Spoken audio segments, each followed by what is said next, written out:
المصطفى بلغ مقاصدنا واغفر لنا ما مضى يا واسع الكرم.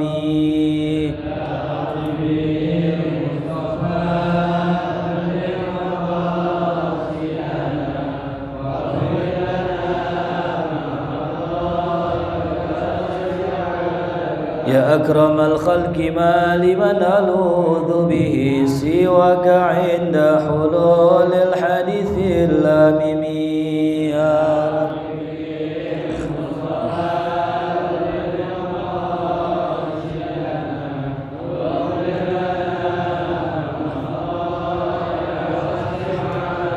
يا نفس لا تقنتي من ذلة عظمت إن الكبائر في الغفران كالأمم.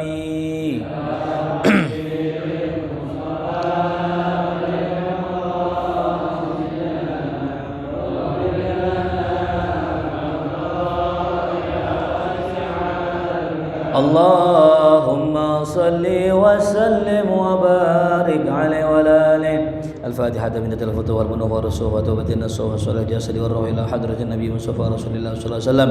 ثم إلى شيخنا الحبيب علي بن عبد الرحمن الحبسي وثم الحبيب محمد بن علي الحبسي وثم الحبيب عبد الرحمن بن محمد بن علي الحبسي وثم إلى شيخنا الحبيب عبد الرحمن بن عبد الله الحبسي وثم إلى الحبيب محمد بن عبد الحداد وثم إلى الحبيب عبد الرحمن محمد سقاف وثم إلى الحبيب حسين بن نوكر الأدرس وثم إلى الحبيب محمد حسن محمد الحداد وصولهم وافرهم وثم إلى شيخنا مؤلف هذا الكتاب الإمام ابن حجر العسقلاني وصولهم وافرهم وخصوصا إلى الإمام محمد الغزالي الطوسي وصولهم وافرهم من الله يتغشى برحمة والمغفرة وينفعنا بأسرارهم وأنوارهم وعلومهم ونفاتهم في الدين والدنيا والآخرة.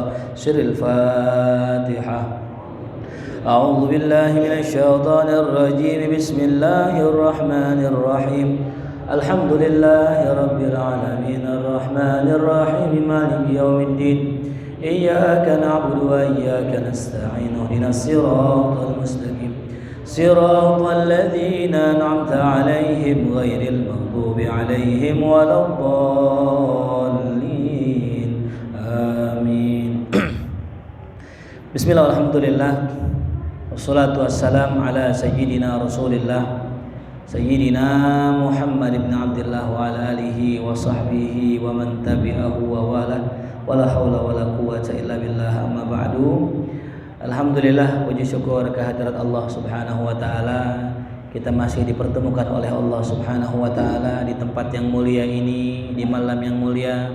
InsyaAllah kita kumpul bersama orang yang mulia fid dunya wa fil akhirah, amin ya rabbal alamin. Salawat dan salam tak lupa kita haturkan kepada Nabi yang mulia Sayyidina Muhammad sallallahu alaihi wasallam. Mudah-mudahan kita dijadikan orang mulia agar bisa kelak mendapatkan syafaat dari Nabi yang mulia di tempat yang mulia di surganya Allah subhanahu wa ta'ala, amin ya rabbal alamin.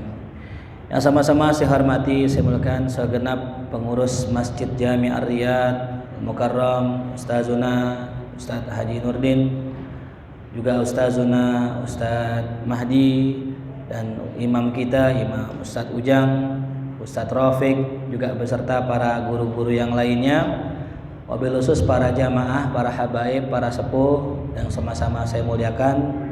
Alhamdulillah kita kurang lebih sudah berjalan selama 3 tahun kurang lebih ya. Nggak berasa waktu 3 tahun ya telah berlalu. Seingat saya ini kajian dimulai tahun 2019. Sempat vakum lantaran Covid. Alhamdulillah kita masih bisa berjumpa lagi ya pada pertemuan kali ini. Namun pertemuan kali ini adalah pertemuan terakhir karena besok pekan depan kita sudah menyambut bulan suci Ramadan. Maka saya akan membahas sedikit tentang masalah keutamaan ilmu. Ini sebagaimana biasanya ketika menjelang Ramadan orang banyak membahas tentang masalah Ramadan, masalah puasa. Tapi saya nggak bakal bahas itu. Saya akan bahas tentang masalah kesuksesan seorang Imam Al-Ghazali. Kita lihat sekarang banyak orang pengen hidup sukses. Yang muda pengen sukses, yang tua nggak mau kalah, pengen sukses juga. Maka banyak orang-orang sekarang itu pengen sukses cuman caranya instan. Ikut trading, ikut investasi, jual-jual properti, jual-jual emas dan lain sebagainya dengan harapan bisa jadi orang kaya. Kalau kata orang sekarang namanya crazy rich namanya. Ya. Richnya kagak, crazy doang. Ya. Cuman kalau kita pengen jadi orang yang sukses, kita nggak bisa nyontoh orang yang masih hidup. Karena orang yang masih hidup belum dikatakan sukses kalau dia belum mati. Ya, banyak gak orang yang hartanya banyak, ilmunya banyak, sukses di masa muda tapi tuanya nauzubillah min berbalik, yataqallab. Makanya kita kalau mau nyari sukses, ingat doa kita. Robbi fanfa'na bi barakatihim wahdinal husna bi hurmatihim wa amitna fi tariqatihim wa mu'afatim minal fitani. Itu kita salah minta doa. Robbi fanfa'na bi barakatihim, ya Allah berikanlah kami manfaat dengan keberkahan mereka. Wahdinal husna, dan berilah kami petunjuk ya, kepada yang baik. Bihormatihim, dengan kehormatan mereka. Wa amitna fi tariqatihim, ya Allah wafatkanlah kami di jalan mereka. Wa mu'afatin minal fitani, selamat daripada fitnah. Inilah yang disebut orang sukses, orang yang matinya berada di jalannya para ulama. Shallu ala Muhammad. Jadi kalau kita banyak harta, banyak kemewahan, rumah besar dan sebagainya, itu bukan pertanda sukses. Barometernya nih yang keliru. Ya, bagaimana kita bisa melihat orang sukses? Lihat salah satu contohnya Imam Al-Ghazali. Lahir pada tahun 450 Hijriyah. 450 Hijriah, kurang lebih ya beberapa abad lalu lah. Dan meninggal pada tahun 505 Hijriyah pada usia kurang lebih 53 tahunan. Ya. Berarti kira-kira Imam Ghazali meninggalnya muda apa tua? Ya, sedang dah ya. Dikata tua banget kagak, dikata muda banget kagak. Tapi namanya sampai sekarang masih disebut. Bukan hanya di Indonesia, tapi di mancanegara, Eropa, Inggris, Jerman. Kalau sudah berbicara yang namanya ilmu psikologi, bicara ilmu hati, pasti menyebut nama Al-Imam Muhammad bin Muhammad Al-Ghazali At-Tusi. Baru kita katakan ini orang sukses. Udah nggak ada orangnya, udah nggak hidup orangnya, tapi karyanya, namanya masih disebut sampai sekarang. Tuh, baru sukses. Ya, jadi banyak orang sekarang salah memandang kesuksesan. Dilihat orang yang punya mobil sport, sukses. Orang punya rumah gede, sukses. Rumahnya ada liftnya, sukses. Ya orang sakit rumahnya ada liftnya tuh, ya rumah sakit. Bukan sukses. Lihat bagaimana Imam Ghazali nih. Yang pertama, Imam Ghazali lahir dalam keadaan susah. Kalimat Al-Ghazali kata ulama punya dua makna. Yang pertama maknanya ghazlah, daerah. Al-Ghazali orang Ghazlah. Al-Ghazali dibacanya Al-Ghazali. Ada yang mengatakan berasal dari kata ghazal yang bermakna tukang pintal. Karena bapaknya Imam Ghazali ini seorang tukang pintal. Kang jahit kalau bahasa kitanya. Ya. Kira-kira nih seorang anak tukang jahit, kira-kira paling tinggi jadi apa sih? Tapi lihat bagaimana kesungguhan Imam Ghazali. Walaupun anak seorang tukang jahit, hidupnya nggak sempurna, nggak bergelimangan harta, tapi bisa jadi orang yang luar biasa. Bahkan beliau ini sampai menjadi rektor di universitas tertua Islam yang bernama An-Nizamiyah. Coba bayangin ya. Tuh, ada nggak sekarang? Kita nih, saya aja mau masuk S2, mau nerusin S2. Berapa tuh biayanya S2? Belum S3, belum S4, S5, dingin tuh. Kebanyakan S tuh. Banyak duitnya, Pak. Banyak. Imam Ghazali enggak, luar biasa, beliau belajar sampai Allah angkat derajatnya sebab ilmunya tuh. Makanya kalau kita ngelihat hidup kita enggak sempurna, penuh dengan kekurangan, maka ketahuilah kekurangan itu adalah senjata kita. Ya. Orang kadang-kadang berpikir gini, gue kalau kaya enak, anakku pasti sukses, anakku pasti berkah. Belum tentu. Banyak orang kaya anaknya nggak sekolah. Ya. Banyak orang kaya anaknya nggak kuliah. Kenapa? Karena anaknya merasa bahwa harta orang tuanya cukup, ntar dia nggak perlu kuliah, nggak perlu sekolah tinggi-tinggi. Itu pelajaran kita dapat dari kisah Nabi Allah Khidir. Nabi Khidir bersama Nabi Musa naik sebuah perahu. Ketika naik sebuah perahu, perahu tersebut diapain? Dibolongin, dirusakin sama Nabi Allah Khidir, sehingga perahu yang tadi tampak bagus berubah menjadi tidak sempurna. Tapi subhanallah, pelajarannya, isyaratnya, ketika perahu yang dinaikin Nabi Khidir jalan gak sempurna, tapi berkat ketidaksempurnaannya itulah perahunya selamat, gak diambil. Seandainya perahunya sempurna, cakep, indah, diambil gak? Diambil. Maka pelajarannya apa? Terkadang ketidaksempurnaan hidup kita itulah yang bisa menyelamatkan kita di hari yang akan datang tuh. Mungkin kita nggak sempurna, orang tua kita nggak kaya, kita nggak punya banyak harta, justru itu yang nyelamatin kita dari maksiat. Coba kalau kita bergelimangan harta, malam ini datang nggak ke semari? Ngaji nggak kira-kira malam ini? Udah kenal fulus, mainnya ke kota situ, mainnya tempat maksiat. Kenapa? Maujud fulus, mulus. Coba kalau kita nggak punya duit, ngapain kerjaannya? Masjid, itikaf, ziarah, sholat, baca Quran tuh, ya. Makanya ketidaksempurnaan seseorang itu bisa menyebabkan dia dirinya selamat. Imam Ghazali pun sama, hidupnya miskin, susah, tapi justru inilah yang mendorong Imam Ghazali untuk belajar. Jadi kisahnya gini, Imam Ghazali orang susah, saking susahnya Imam Ghazali kalau pengen makan, pengen baju baru, pokoknya pengen apa aja dari hasil beasiswa belajarnya. Jadi Imam Ghazali belajar, bukan pengen nyari ilmu, bukan. Tapi biar apa? Biar gampang urusan dunianya. Karena pada saat itu pemerintah itu sangat fokus ngebiayain anak-anak yang cerdas, yang pintar. Sampai-sampai Imam Al-Ghazali saking pinternya, dari sekolah dasar sampai beliau menjadi rektor itu masih mencari dunia. Sampai beliau mengaku dalam kitab Al-Munkir Minad Dolal, beliau katakan, ya, tolabnal ilma li ghairillah. Dulu kami nyari ilmu bukan karena Allah, kata Imam Ghazali. Ya. Fa aba ayyakuna illa lillah.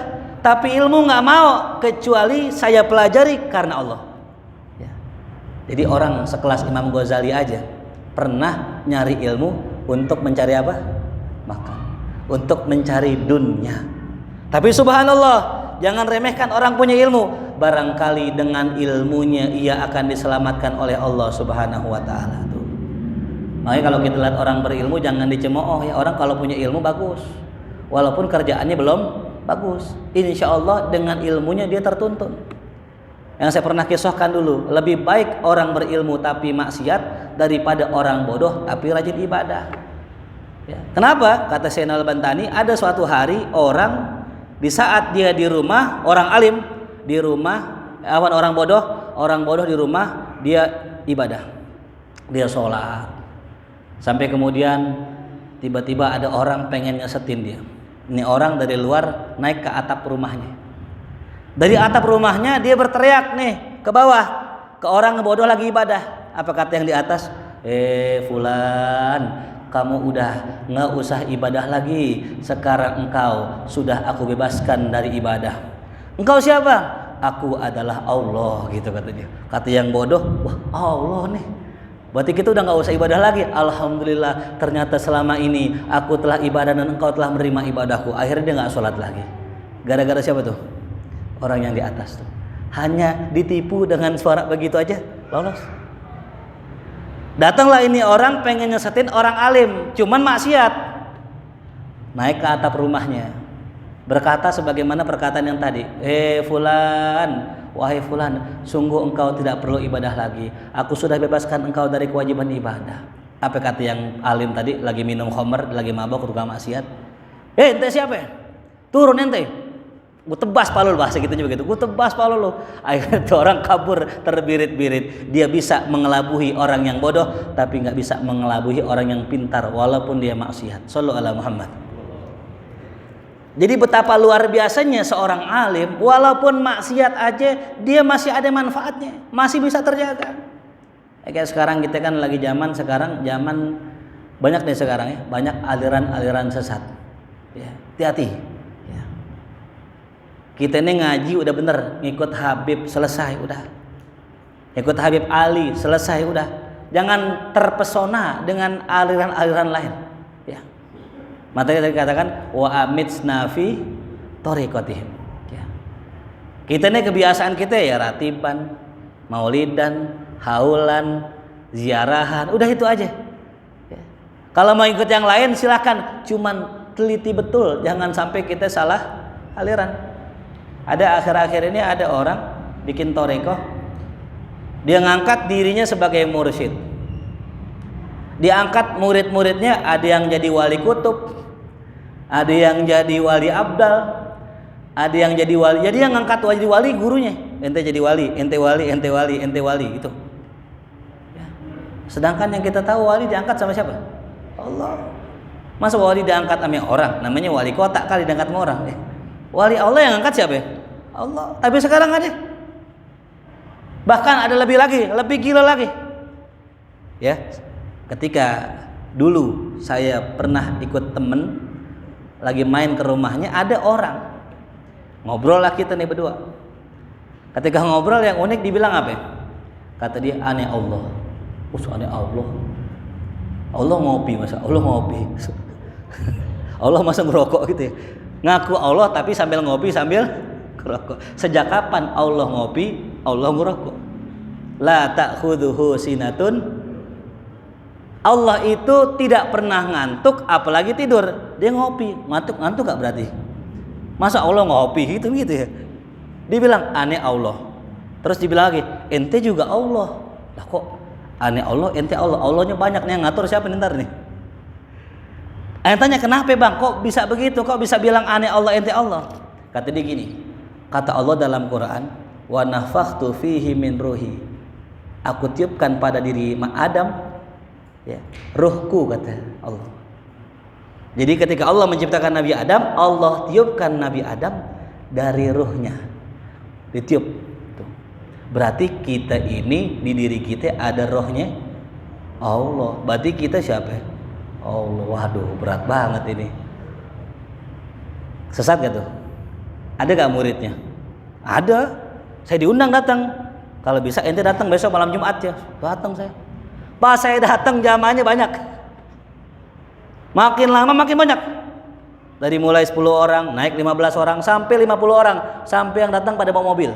Allah, luar biasa. Orang kalau muridnya datang bawa mobil, kira-kira orang lain gimana ngeliatnya? Wah, top banget dah nih. Muridnya aja bawa mobil. Makin orang pada ngaji tuh. Tapi subhanallah emang sesat, lame-lame bubar. Karena memang Allah nggak redo, ya, makanya nggak ada kesesatan yang bertahan lama kecuali kesesatan yang diizinkan Allah.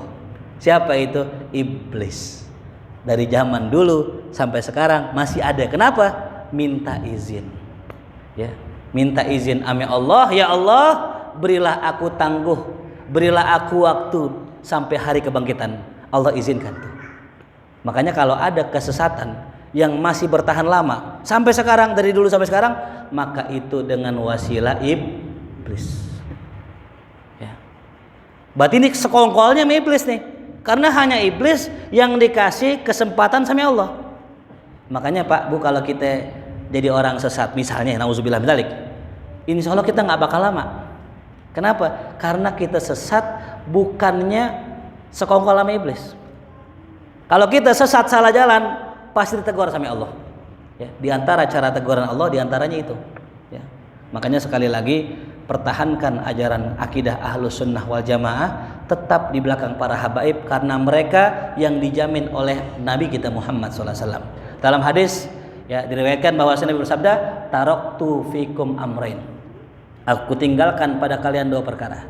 In tamassaktum bihima lan tadillu abada. Kalau kalian itu berpegang dengan ini, kalian enggak bakal sesat selamanya. Yang pertama, kitabullah wa itrati ahli baiti. Kitab Allah dan keturunan itrah. Ya. Cuman ini hadis tidak sekuat riwayat sunnah Rasulullah. Tapi itu hadis ada. Walaupun hadisnya nggak kuat, tapi dipegang betul-betul. Coba lihat sekarang, thariqah mana yang kira-kira paling aman? Ya, ada thariqah Naqsyabandi, Qadiri, ajib luar biasa. Saya punya guru thariqahnya Naqsyabandi, Qadiri. Ya, tapi banyakkah yang memasukkan thariqah tersebut? Banyak. Ngaku-ngaku thariqah Naqsyabandi, tapi sebenarnya bukan thariqah Naqsyabandi. Dia nggak menjalankan aturan-aturannya itu. Makanya yang paling aman thariqah Ba'alawi, udah habaib. Talqin nggak ada, baiat nggak ada. Asal lo baca ratib, maulid, cinta habaib, ngaji, ngamalin, udah itu thariqah udah.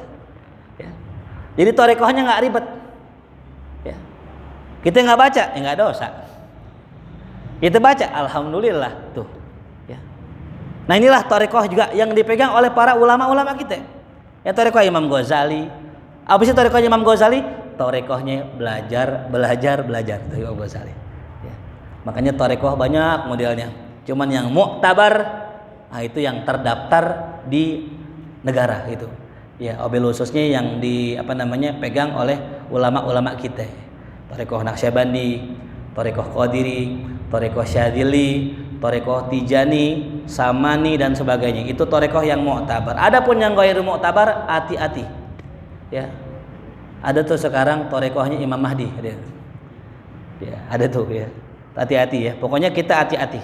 Ya, jangan sampai salah jalan. Tuh ya.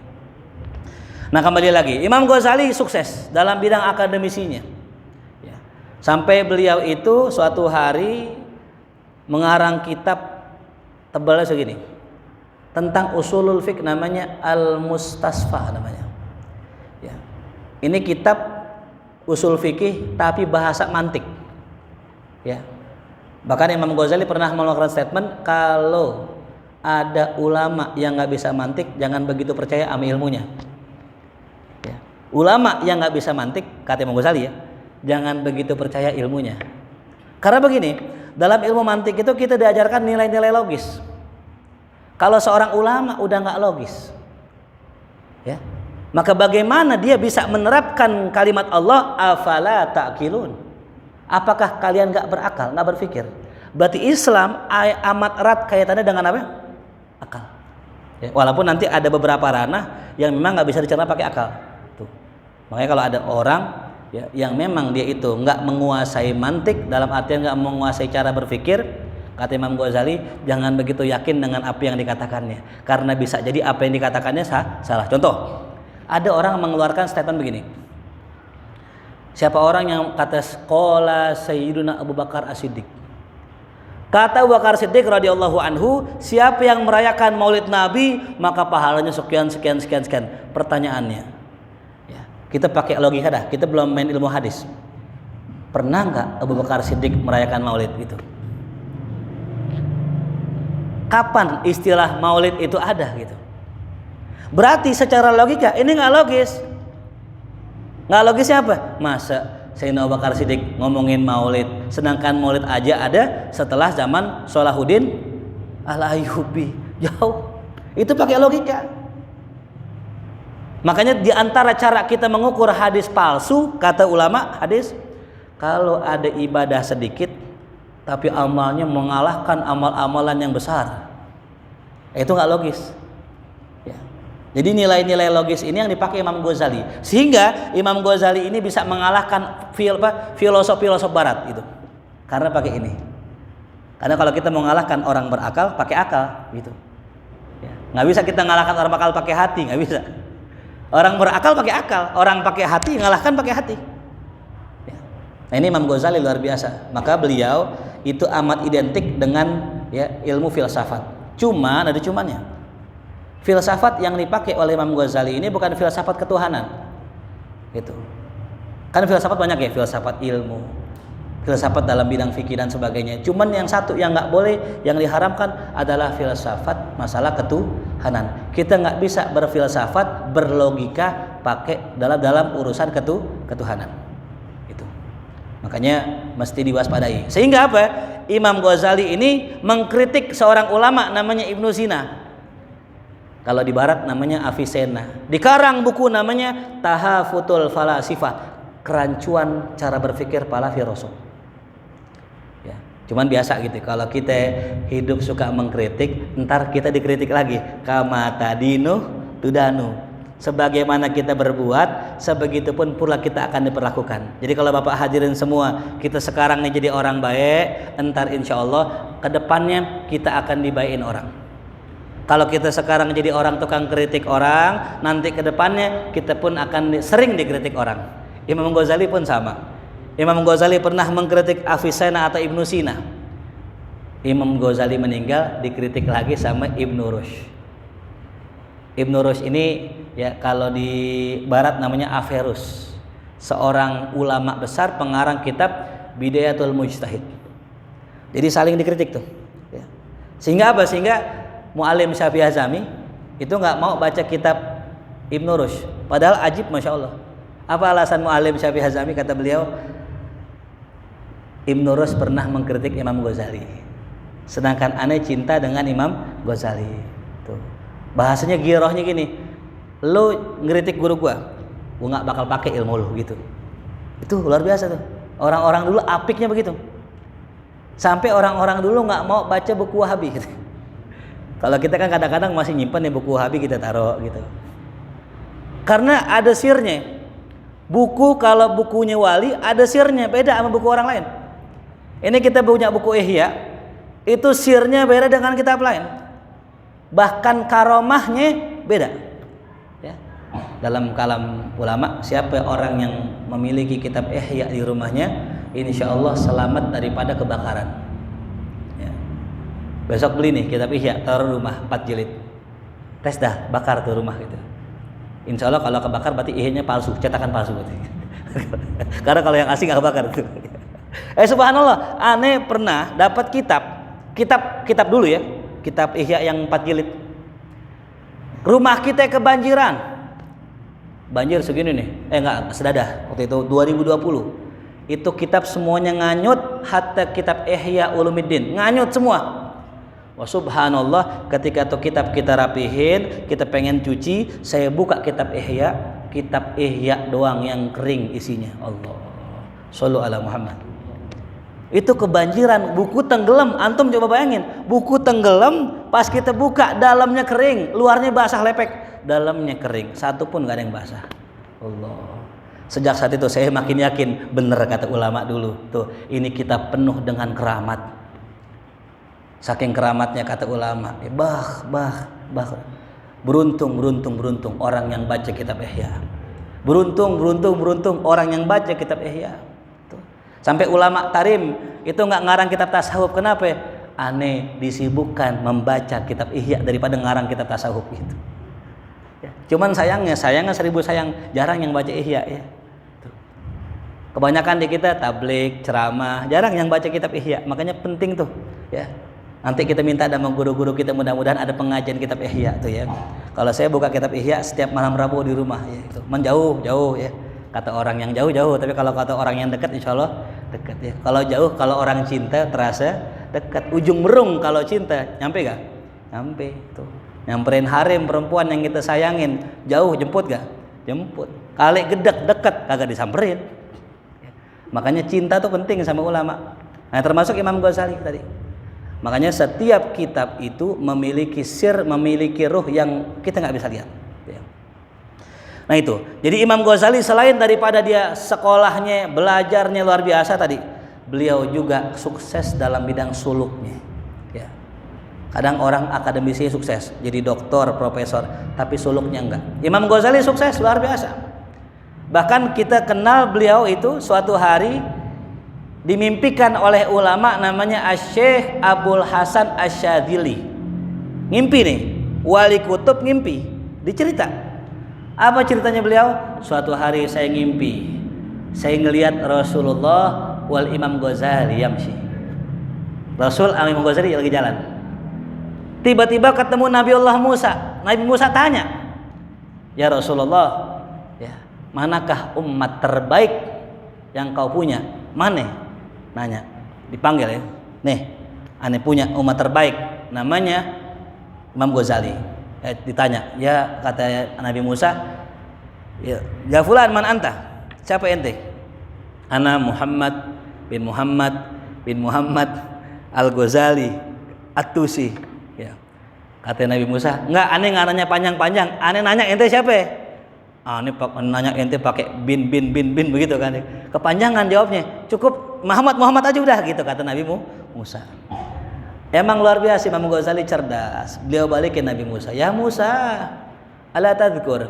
Tidakkah kau ingat dulu ketika Allah bertanya kepadamu, ya matilka biyaminika ya Musa? Ya Musa, apa yang di tangan kananmu itu?" "Engkau jawab nih Musa," kata Imam Ghazali, "Hadhihi asoya, ini tongkat saya buat pakai ini, saya buat pakai itu, saya buat ngusir hewan, saya buat gini-gini." Tuh, ente aja kalau ditanya Allah jawabnya panjang. Aneh nggak boleh panjang katanya gitu. Nabi Musa geleng-geleng, luar biasa ya Rasulullah, ya Muhammad, umatmu ini bener emang umat terbaik engkau, luar biasa. Shallu ala Muhammad. Jadi yang muji bukan lagi manusia. Nabi Musa mengakui Imam Ghazali memang luar biasa alim. Sampai Rasulullah mengatakan, inilah umatku yang terbaik. Bahkan saya punya guru cerita, kalau ulama dari segi batiniah itu yang tinggi Imam Syekh Abdul Qadir Al-Jilani. Makanya kalau orang-orang torekot itu tawasulnya ke mana? Syekh Abdul Qadir Jilani. Tapi dalam segi ilmu, kutubnya adalah Imam Al-Ghazali. Makanya orang kalau ngomong masalah ilmu, ceramah apa, pasti yang keluar qolal Imam Ghazali. Tuh. Jadi kenapa kok dalam bidang kebatiniahan Imam Ghazali nggak keluar? Karena kutubnya bukan itu. Ya. Kutubnya itu Syekh Abdul Qadir Jilani, kutub kewalian. Tapi kalau kutbul ilm adalah Imam Al-Ghazali. Dan kalau ngomongin kutbud dakwah, kutubnya dakwah Al-Habib Abdullah bin Alwi Al-Haddad. Ya. Jadi Imam Ghazali ini luar biasa. Beliau adalah seorang yang sangat sukses di dalam bidang suluknya, sampai beliau itu berkholwat kurang lebih 13 tahun. Ya. Kita kira-kira sanggup gak kholwat 13 tahun? Ya. Jangan jauh-jauh dah, iktikaf bulan Ramadan 10 hari di masjid, nggak pulang-pulang, sanggup gak? Diomelin bini, mana sih bang? Mau lebaran kan belum beli kue, belum beli baju tuh. Imam Ghazali kholwat belasan tahun. Bahkan ketika mengarang kitab Ihya Ulumuddin, beliau berkholwat di atas menara. Di sini ada menara ya? Ada ruang kosongnya enggak? Ada tempat buat sholat situ? Ada? Itu. Coba cek, jangan-jangan ada yang kholwat lagi di atas. Turun-turun bukan ngarang kitab Ihya dia, ngarang aplikasi sekarang, zaman canggih. Jadi Imam Ghazali naik ke atas menara. Di atas menara beliau ibadah, beliau sholat sambil mengarang kitab Ihya. Turun sholat, naik lagi ke atas. Tuh. Ya, ini suluk yang benar. Jadi kalau dalam istilah ulama itu, ya, kalau orang menjalani suluk, pengen dekat sama Allah, jangan tinggalin sunnah. Gitu. Yang heran sekarang orang pengen dekat sama Allah, kerjaannya ngopi, ngerokok, ngobrol sampai malam subuh. Bagaimana bisa dekat sama Allah? Ya. Nggak ada cerita begitu. Kan ada tuh ya orang bikin padepokan gitu. Kalau padepokan kan biasanya isinya orang-orang torekot. Ya. Orang-orang torekot adalah orang-orang yang mengamalkan ilmu.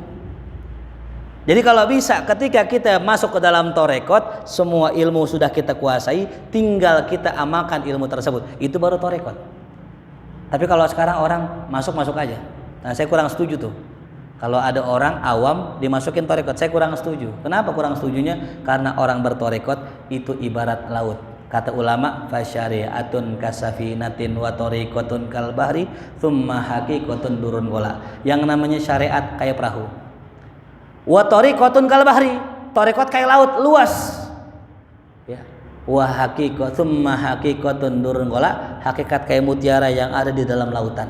Jadi nggak bisa kita mendapatkan mutiara hakikat sebelum kita berlayar pakai perahu dan sebelum kita mengarungi lautan yang luas. Bagaimana kita mau mengarungi lautan yang luas sedangkan perahu kita nggak punya, syariat kita nggak punya, fikih, akidah, tasawuf dan lain sebagainya kita nggak punya, maka jangan harap bisa kita menyeberangi lautan yang dalam, nggak bisa.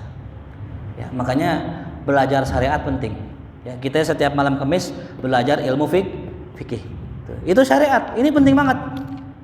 Coba kita bisa bayangkan orang mau takbir. Kata ulama takbir itu ada maknanya. Kalau kita takbir nih, yang manakah takbir yang paling benar? Adalah takbir yang diamalkan oleh Rasulullah. Jadi kalau kita takbir, orang begini, maaf ya, bener gak takbir begini? Rasulullah ngajarin kita takbir angkat dua tangan menghadap kiblat, tangan lurusin. Allah sejajar dengan telinga.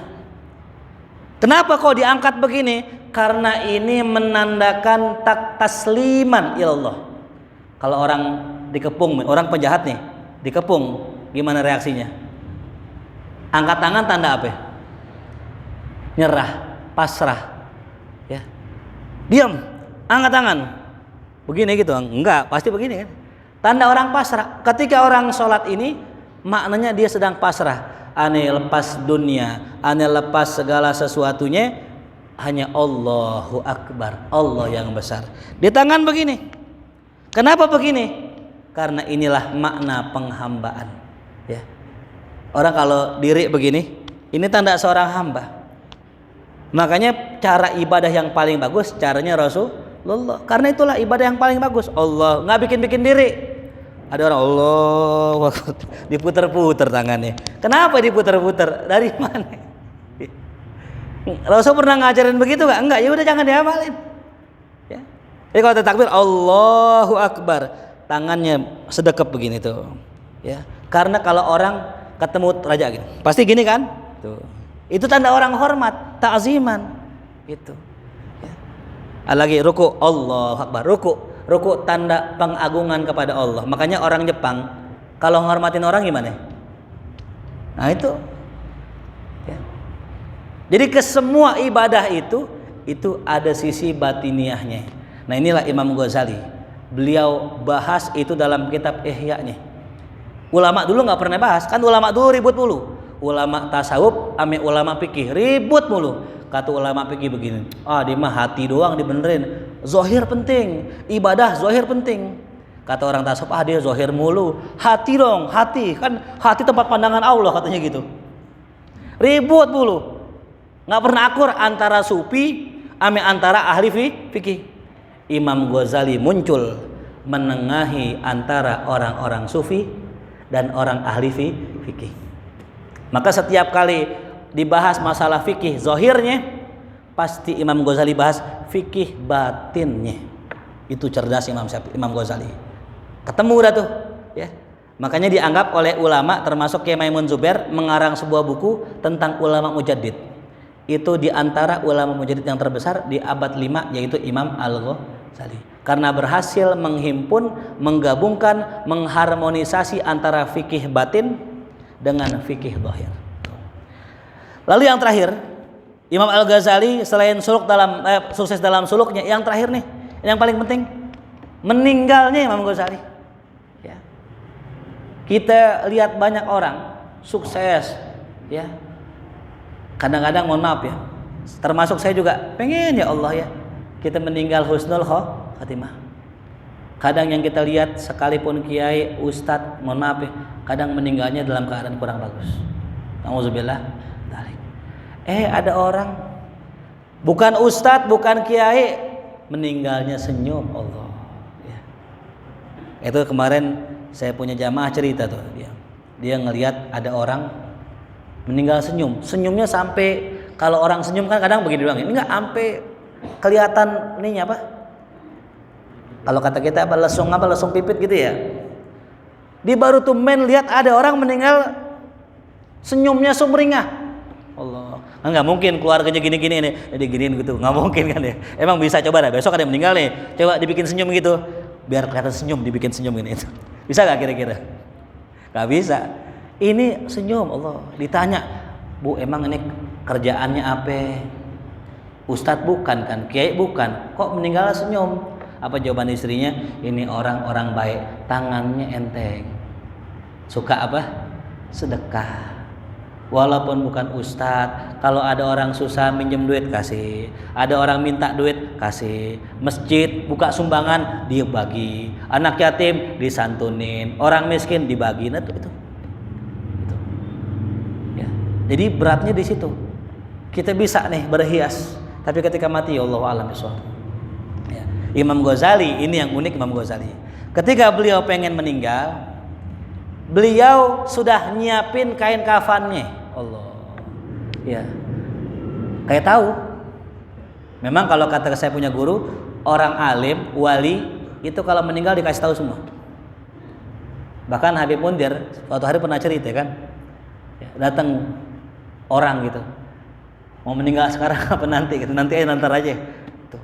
Belum waktunya. Ditawarin dulu, mau nggak gitu? Sampai Nabi Musa ditawarin dalam hadis yang sahih.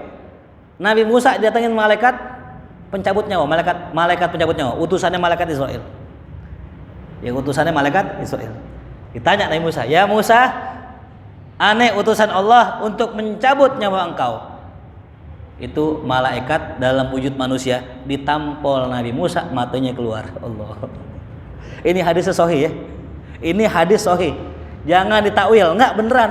Dalam wujud manusia datang mengajukan Nabi Musa agar dicabut nyawanya, ditampol. Ini memang luar biasa. Nabi Musa ini terkenal nabi yang sangat kuat. Orang sekali tampol mati. Ini malaikat nggak mati, nggak, cuma ditampol matanya yang sebelah keluar. Sampai-sampai ini malaikat balik ke Allah. Ya Allah, ngapain lo gitu bahasa kitanya ya. Engkau utus saya sama orang yang nggak pengen mati gitu. Bilang sama Musa, katakan sama dia, kalau memang umurnya mau panjang, silakan bentangkan jarinya ke perut seekor sapi. Sebanyak bulu yang ada di tangannya, itulah umurnya. Saya tambahin. Datang lagi, ya, dengan sopan, dengan halus, ya. Karena tadi ditampol kan. Kalau datang lagi keras lagi, ditampol lagi. Datang dengan halus, menawarkan. Akhirnya Nabi Musa mau. Udah dah, aneh mau meninggal lah, aneh mau dicabut nyawanya itu. Ya. Jadi Nabi Musa ditawarin dulu malaikat. Jadi orang-orang soleh begitu. Ya. Mereka seolah punya isyarah. Sampai Said Al-Maliki meninggal pun sama. Ya. Para habaib tuh, termasuk Habib Soleh, Habib Syekh, orang tuanya Habib Abdul Qadir. Ya, jadi Habib Abdul Qadir ini wali min auliyaillah, meninggal tahu. Nah, termasuk Imam Ghazali nyiapin kain kafan. Bahkan dalam riwayat beliau itu meninggal dalam kondisi mendekapkan kitab Sahih Al-Bukhari. Jadi sebelum meninggal beliau dikafanin, beliau itu megang kitab Sahih Al-Bukhari. Kenapa kok Sahih Al-Bukhari? Nah, karena kitab Sahih Bukhari ini karangannya wali min auliyaillah yang bernama Imam Muhammad bin Ismail Al-Bukhari. Yang konon ceritanya ketika Imam Bukhari meninggal, ada salah seorang ngimpi di hari itu juga, ngimpi berjumpa Rasulullah, berjumpa Abu Bakar Siddiq, Sayyidina Umar, Sayyidina Utsman, Sayyidina Ali radhiyallahu anhum ajmain. Ketika ketemu Rasulullah dan para sahabatnya, "Ya Rasul, kalian sedang nunggu apa di sini?" Apa kata Rasulullah? "Saya sedang menunggu umatku yang kucintai, Muhammad bin Ismail Al-Bukhari." Insyaallah. Imam Bukhari meninggalnya ditungguin sama siapa? Rasulullah. Begitupun Imam Ghazali. Itu bertafaul agar mudah-mudahan ketika dia mendekap Sahih Bukhari, dia juga ditungguin oleh Nabi kita Muhammad sallallahu alaihi wasallam. Tuh. Makanya nih, kembali lagi, inilah contoh orang sukses. Di mana hidupnya, amalnya, semua kegiatannya lillah, fillah, billah, ma'allah, ilallah. Sampai meninggalnya inna lillahi wa inna ilaihi raji'un. Tuh. Pertanyaan kita, apakah kita udah jadi orang yang sukses belum? Jawabannya pasti belum. Sebelum kita meninggal dalam keadaan husnul khotimah. Makanya dipanggil oleh Allah, ya ayyatuhan nafsul mutmainnah. Irji'i ila rabbiki radiyatan mardiyah fadkhuli fi ibadi wadkhuli jannati. Itulah tanda orang-orang yang sukses. Jadi para hadirin, para jamaah rahimakumullah, ya, udah buang segala angan-angan kita. Buang segala harapan kita tentang dunia, cukupkan bahwasanya kesuksesan itu adalah kesuksesannya Rasulullah. Ya. Kan banyak sekarang tuh ya orang bikin acara seminar sukses ala Bob Sadino. Sukses ala Bob Sadino. Apa kata Bob Sadino? Kalau kerja jangan mikir, jangan mikir ya. Ya, bagus, bagus. Cuman kita punya Rasulullah.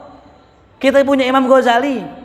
Kita punya Imam Nawawi yang luar biasa. Bahkan ya kalau kita cari ya, Ustadz, kalau Syekh Abdul Qadir itu kan karomahnya banyak ya. Apa sih karomahnya Imam Ghazali? Saya pernah bikin buku, mudah-mudahan bisa cetak nanti ya. Itu tentang kisah-kisah ulama. Saya kumpulin kisah Syekh Abdul Qadir Jailani, karomahnya itu lebih dari 30 karomahnya. Ya. Jadi Imam Syekh Abdul Qadir Jailani itu Masya Allah emang wali yang luar biasa. Gitu. Sampai suatu saat ada seorang orang tua murid datang ke Imam Syekh Abdul Qadir Jailani. Lihat anaknya lagi nyantren, lagi mondok, lagi belajar sama Syekh Abdul Qadir, makannya nggak enak, suluk biasa kan? Kan kalau tarekonya Syekh Abdul Qadir makannya jangan yang enak-enak, biar nahan hawa nafsu. Lihat makanan anaknya kagak enak, Syekh Abdul Qadir makannya enak, pakai daging, pakai ayam, protes. Ya Syekh, anak saya kok makannya nggak enak, kok antum makannya enak? Nggak adil nih. Apa kata Syekh Abdul Qadir? Syekh Abdul Qadir nggak punya kalam. Dia duduk sambil makan ayam, dilempar tulangnya jadi ayam. Itu. Kata Syekh Abdul Qadir, kalau anak bapak udah bisa kayak begini, boleh makan ayam, silahkan makan daging. Tuh, Masya Allah. Ya. Bisa nggak kira-kira begitu? Ya. Lagi kisah kan banyak ya. Dulu ceritanya juga ada keramat empang begitu juga. Lagi makan ikan, ikannya setengah. Belum, udah dimakan tuh, udah digoreng udah ini. Dilemparin ke empang, hidup lagi ikannya, Masya Allah. Tapi yang unik, Imam Ghazali keramatnya apa? Aneh nyari di kitab nggak ketemu. Kali gitu Imam Ghazali terbang gitu, lagi ngarang kitab, mungkin tangannya nyala. Mungkin lagi ini buka pintu langsung ke Ka'bah gitu, nggak ketemu. Saya cari lagi, nggak ketemu karomahnya Imam Ghazali. Cuman satu yang saya temu, karomah kitabnya Ihya Ulumuddin. Kenapa? Karena karomah yang bersifat kayak begitu tadi, bisa terbang, buka pintu langsung ke Ka'bah, itu nggak bisa dirasakan orang setelahnya. Hanya bisa dirasakan oleh orang yang sezaman dengan beliau. Saya punya teman kisah, ya, dia lagi di kereta, lagi naik kereta nih, kisah nyata ya, Habaib yang cerita, Asegab. Lagi naik kereta, itu kereta keluar dari rel. Antum bisa bayangin, kereta keluar dari rel. Orang-orang teriak Allahu Akbar, Allahu Akbar, Astagfirullah, pokoknya pada zikir. Beliau cerita, wallahi Ustadz, ana nggak menyebut nama Allah, ana nyebut nama wali kutub. Fa subhanallah, itu kereta balik lagi. Ya, sallu ala Muhammad. Ya. Kenapa kok nyebut nama wali kutub? Bisa balik lagi karomah mereka. Walaupun mereka sudah nggak ada, tapi karomah mereka bisa kita rasakan. Nggak percaya, cobain besok naik kereta ya, keretanya ini biar kelongkap gitu. Wah, keluar nih, manggil wali kutub gitu. Kutubnya kutub utara, makanya balik tuh. Bukan wali kutub beneran, wali panggil wali kutub. Siapa yang kita kenal wali kutub? Habib Ali Halabsyi, pengarang Maulid Simtud, manggil namanya insya Allah. Kita lagi susah nih, manggil ya Habib Ali insya Allah. Ya. Nah jadi apa tadi namanya? Ketika kita ada masalah apa itu, kita panggil nama wali kutub, insya Allah mereka hadir tuh. Ya. Nah, jadi Imam Al-Ghazali tadi karomahnya adalah kitab Ihya Ulumuddin. Nah, kitab Ihya Ulumuddin tadi karomah terbesar Imam Ghazali. Kenapa? Karena yang bisa merasakan ini bukan hanya orang di zamannya, tapi orang-orang yang setelah beliau wafat pun masih bisa mendapatkan karomah itu. Makanya berkata Syekhul Azhar, saya baca Ihya Ulumuddin 40 kali hatam, 4 jilid. Saya baca, saya temukan sesuatu yang baru. Saya baca, saya dapat yang baru. Saya baca, saya dapat yang baru. Enggak berkurang. daripada ilmunya, terus nambah tuh ya. Makanya mudah-mudahan kita bisa terus istiqomah di majelis ilmu dan Fatihah kepada Imam Al-Ghazali. Mudah-mudahan ilmu kita diberkahi Allah Subhanahu wa taala. Dan alhamdulillah ini karena besok udah nggak ngaji lagi, saya selaku pengajar di sini mohon maaf yang sebesar-besarnya manakala ada kesalahan dalam perkataan, dalam ucapan, saya mohon dibukakan pintu maaf yang sebesar-besarnya. Mudah-mudahan ya kita bisa berjumpa lagi setelah bulan Ramadan yang akan datang. Mudah-mudahan Allah panjangkan umur kita, Allah sehatkan badan kita, Allah jadikan kita orang-orang yang mendapatkan taufik dan hidayah dari Allah Subhanahu wa taala. Mudah-mudahan kita bisa mengisi bulan Ramadan dan bulan Sya'ban dengan sebaik-baiknya. Ala hadhihi al-Fatihah. A'udzubillahi minasyaitonir rajim. Bismillahirrahmanirrahim. Alhamdulillahirabbil alamin. Arrahmanirrahim. Maliki yaumiddin. Iyyaka na'budu wa iyyaka nasta'in. Ihdinas siratal mustaqim. Siratal ladzina an'amta 'alaihim ghairil maghdubi 'alaihim waladdallin. Amin. Allah bihaqqil Fatihah. Sirril Fatihah. Karamatil Fatihah. Iftah lana abwabal khair wa akhtim lana bil khair waj'alna wal hadirin min ahlil khair, min ahlil ilmi, min ahlis salama fid dunya wa fil akhirah. Allahumma anfa'na bima 'allamtana wa 'allimna ma yanfa'una warzuqna 'uluman tanfa'una fid din wad dunya wal akhirah. Rabbana atina fid dunya hasanah wa fil akhirati hasanah wa qina adzabannar. Sallallahu alaihi sayyidina Muhammadin wa alihi wasallam. Walhamdulillahi rabbil alamin. Ya Rasulullah, salamun alaik ya rafi'a syani wad daraji. Ya Rasulullah, salamun alaik ni wad daraji. Ya Rasulullah, salamun alaik ya rafi'a syani wad daraji. Allahumma salli wa sallim wa barik alaihi wa ala alihi wa sallam. Summa assalamu alaikum warahmatullahi wabarakatuh.